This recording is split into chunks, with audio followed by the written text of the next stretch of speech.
Good morning. How are you? I'm really well. How are you? I'm good. Good morning. Yeah.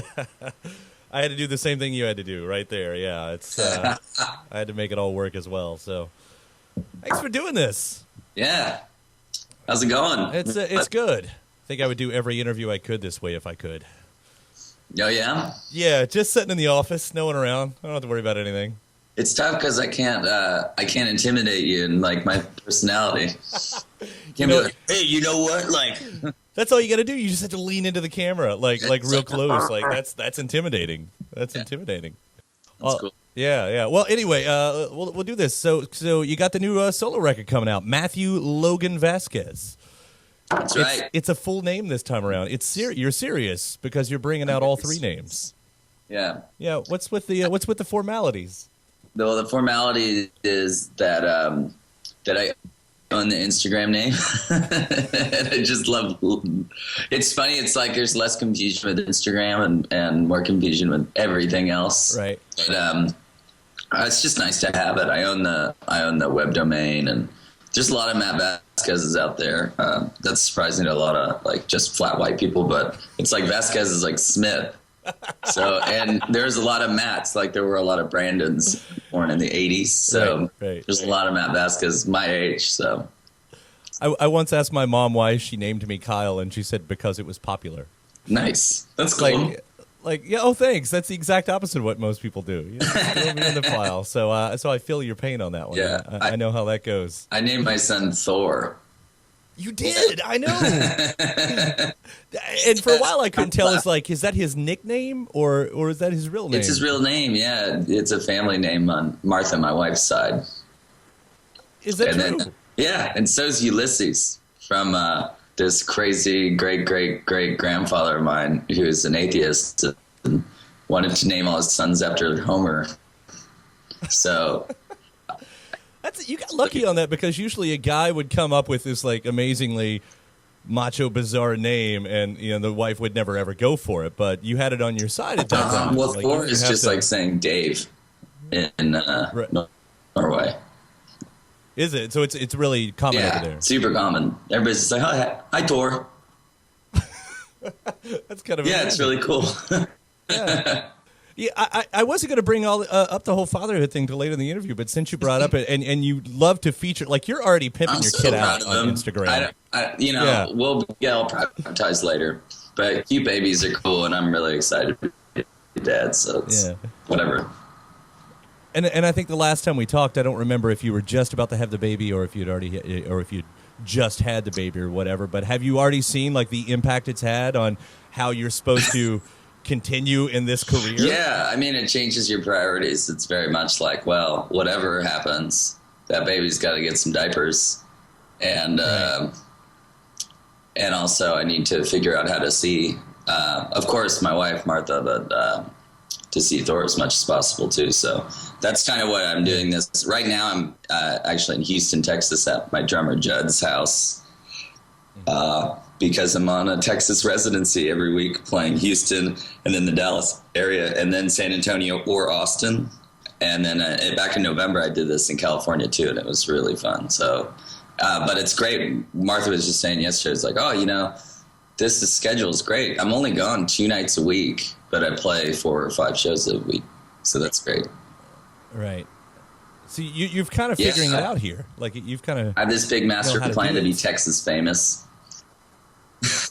That's my whole. I want to be Texas famous because I grew up actually in Austin, and I remember people like Ian Moore, who's a very Texas famous person he's got this cool career where he can drive around the state of Texas and Oklahoma and Little Rock and anywhere he wants to go. He's not like chained to that, but to be popular in this region is it's its own nation of people. There's so many people here that you can work all these markets. It's pretty crazy.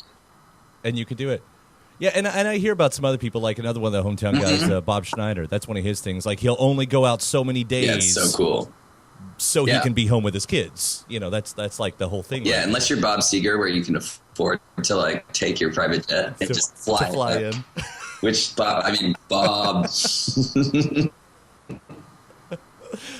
So, I mean, I know you're not too deep in it yet, but do you find with a new family, everything, that it's easier to do this solo than with Delta Spirit, like without being in a band? Financially, it's definitely a bit more helpful to kind of like control everything, timing wise and all that. Yeah. But I think really the reason why I did it was because I had too many songs, and a lot of the songs didn't fit within the realm of Delta Spirit. So I wanted to make sure that I like had something to turn people onto. And I tried to do this before, but I made a really crazy record. And that's why I'm calling this record Solicitor Returns, because that idea was Solicitor. Eventually I'll properly, I don't think I'm ever going to really release it. I made these cassette tape flash drives that I've been selling at my residency and on my website, but I took them off the website for a little while, but they're super crazy. It was this really insane record. What's so crazy about the music? It was just like every idea that just farted into my brain, I gave it the most due diligence possible. So I have songs like, for example, I have a song called Dog Shit 808 on it. And it sounds like this crazy ATL song. I'm listening intently. You froze? You did? Okay. And it's crazy lines like Stacy's on the rag calling me a fag. So this is just anything that you can get out. Like, I think every artist should actually do this, you know? Just and it's like it's almost like cleaning the palette of your creativity, you know, to do that kind of stuff. Yeah. And it was like this huge catharsis, and I had made it right after the self-titled Delta Spirit record, where everything for me creatively was just peaking, because Delta Spirit had just realized, it's like, no, you're not going to be a folk thing, so you just do whatever you want. So I made a record like that, and it was just crazy. See, I think you should release this, because that's the stuff that really gets legendary. That's the stuff that becomes famous, that, you know. It's legendary within my friend group. and since you only want to be a Texas famous artist, I guess you've already made it. Then you've done everything, right? No, I got a lot more work to do in Texas. It's a big state. It is a very big state. Very big state. Sometimes wants to become its own country. That's right, and was once, yes. But that's true. Mm-hmm. But yeah, so when I set out to make this record, I wanted to make the things that I love about rock and roll. Mm-hmm. That aren't necessarily fitting within the guidelines of Delta Spirit. So I've set out and made this record, and I'm really proud of it. Solicitor Returns. So this is me playing songs that I made super simple so that I can play with anybody, either super loud and crazy or just quiet with an acoustic guitar. So and who are these anybody's? Because are you playing out on the road with a band, like a regular band? I'm not. Like, there's only a handful of shows that I'm going to play completely solo, because that's not what this project's really about. It's more about the whole rock and roll thing. Right. But that was David Bowie. He's actually alive in my house. Yes, Lazarus. Yes. I wish it was. Oh, thank goodness, man. Yeah. Yeah, we're all waiting for that news. We're all waiting for the. You know what? He really. It was just a big elaborate art piece. You know, and like, we forgive you. We forgive you. You know, no one's gonna be mad. If he did that, like, just wait till it's like it's number one. And he's like, got it. I'm good now. That's all it took. He's like, shh. But he's on track. He's on track to beat Adele. Finally take Adele off. That's cool. So that's amazing. Was it these songs? You know, so you're talking about these songs. Were they leftovers from the last record? Because I do remember you saying you had wrote so many for that last record that just didn't make it. So that's a lot of what happened. Basically, it was like, okay, so I probably put on 7 or 8 songs was my out of 45 that I wrote. So I had all these songs, but then I also kind of wrote a few as I was going. Specifically, once I got the ball rolling with a couple tracks, I think Everything I Do Is Out and Maria on the full-length LP were just those things were like, okay, that's what I'm going to kind of chase after and go towards. And then there's, like, I did this thing with, did 2 things on the record where I doubled down my vocals until I had 25 of myself singing. Yeah. Wow. And then That's not narcissistic it's at the all. most narcissistic thing to do, and it's great. And I wanted to make some stuff that kind of had that like Pink Floyd. Oh my god, metal vibe, where it's just kind of like earthy, but psyche, but not too psyche. Yeah. Well, the ones I've heard so far, of course, we've got the EP, which starts off with Austin and all, 18 minutes? 17:50. So how does that one start? Do you say, I'm going to write a seriously long song, or does this jam just work so beautifully that you just... The Austin song comes from, I realized, like, looking back through my lyrics over the past 4 Delta Spirit records, was that the things that had the most impact for me when I was writing them were all based off of a lot of epiphanies that happened when I was young and more of a misfit kid. And I wanted to kind of write a song to kind of sum it up and close that chapter and move on and be something else, and grow into a different skin. So I like how you didn't say adult right there. Like, you didn't just say kid to adult. Like, that's not the word you use. No. So, no, not an adult, but maybe a dad. But Yeah. I wanted to write this song, so it ended up having a lot of things, because I just basically told my story of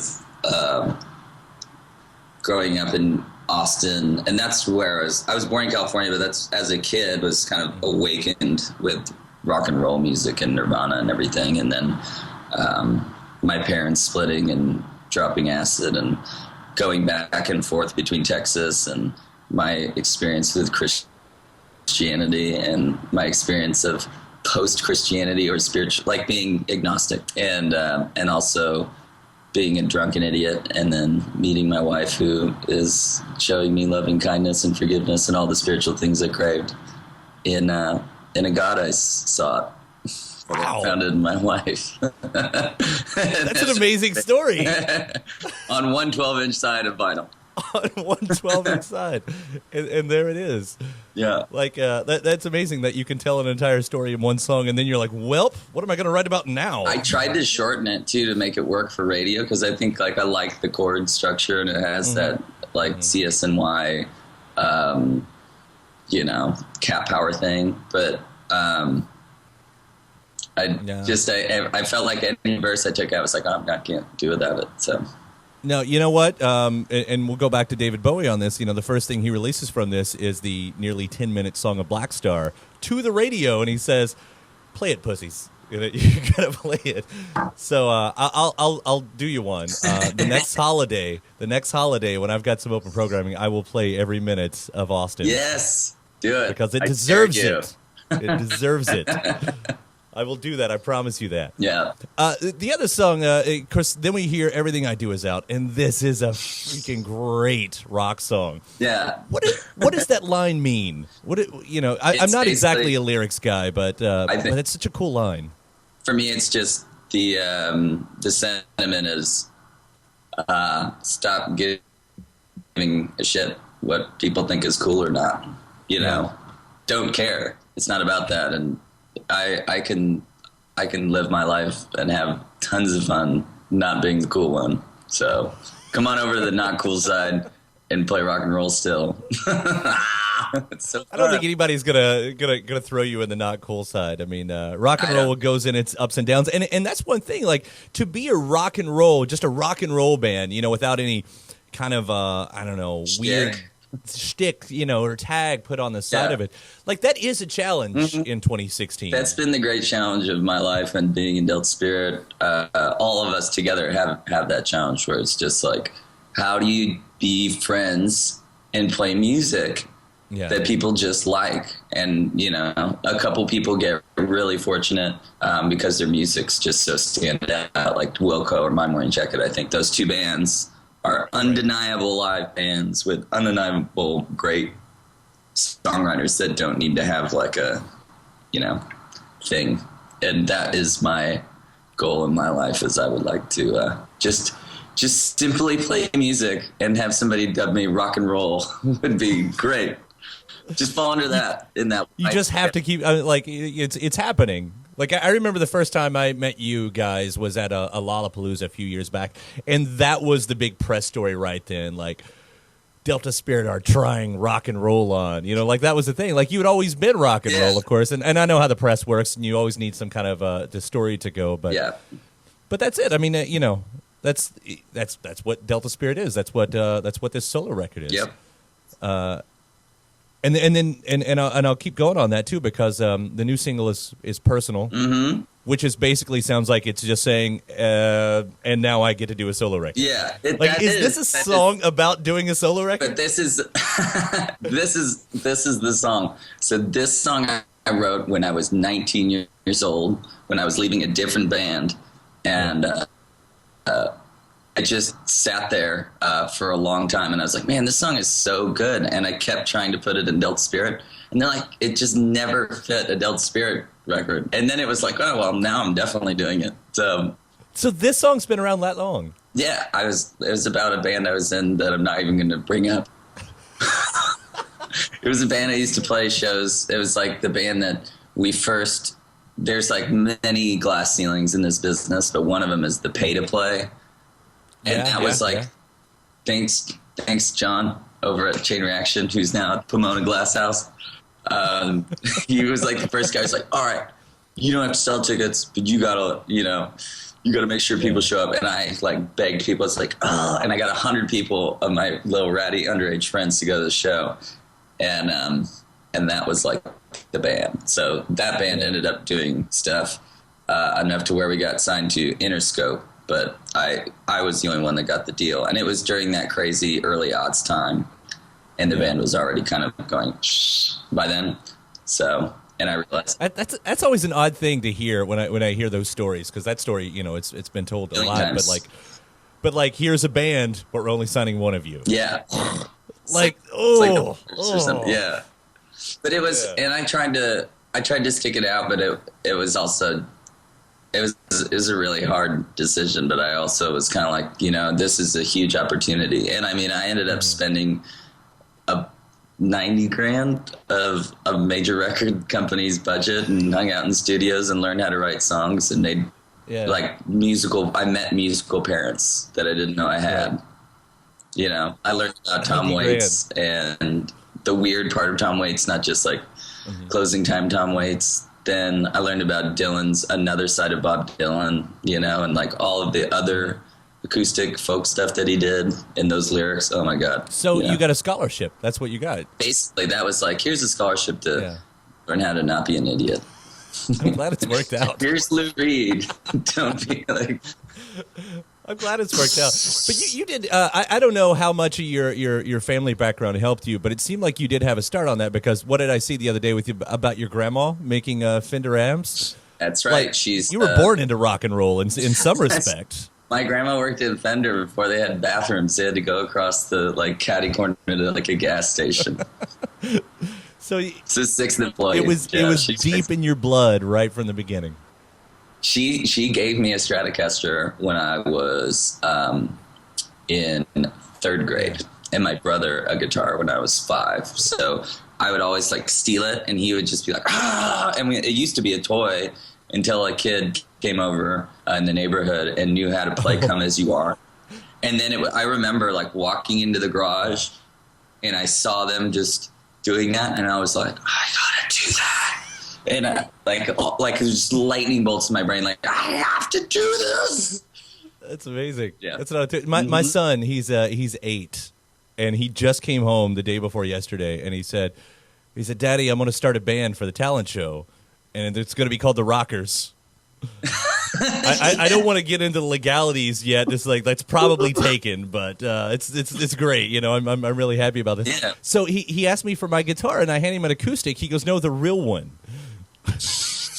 Oh yeah, that's the best. Yeah, the real one. I used to have this little solid state Fender amp, and then when I got a real amp, which was a crate, which had the button that you can get the overdrive, and I was like, now I have a real amp. I have a crate. That's the real and it has the overdrive, so I can play the Randy Rhoads. I hope to hear that on tour at some point this year. Crazy Train. Yeah. Just hearing you. Oh yeah. we've been talking about rules of threes, and I just brought up Ozzy, and then it like freaked me out. No. With like Lemmy, Ozzy's gotta live to be 100, and then that will be the legend. Yeah. I'm counting this rule of three closed. I don't think anyone's thought about it, but with Natalie, well, I was going to say with Natalie Cole dying, I think that's the excuse we're going to use right there. It's like it's closed. It's done. No one else dies. So yeah. So I know it's a different kind of genre there. Anyway, let's close this one down. Matthew Logan Vasquez, Solicitor returns and solicits all over the country. Yeah. We'll see you out on the road, and then I guess eventually another Delta Spirit thing down the road as well. Yes, we're working in the midst of all this stuff, trying to figure out how to make another record. But I have there's all these slots open for that. Yeah. So we're gonna do it. I can't wait, and I can't wait to hear the rest of this one. I mean, I've only heard a handful of songs so far that's been released, so I freaking it's in love the it, mail. man. I have it back mailing you a record like today. Awesome. Actually, DIY. Yeah. Well, I can't wait to hear it, and I'll be playing Austin at some point on the radio soon too. So sweet. All right, man. It was great talking to you. Same. Thanks. I'll see you around. Take care. Bye. Bye.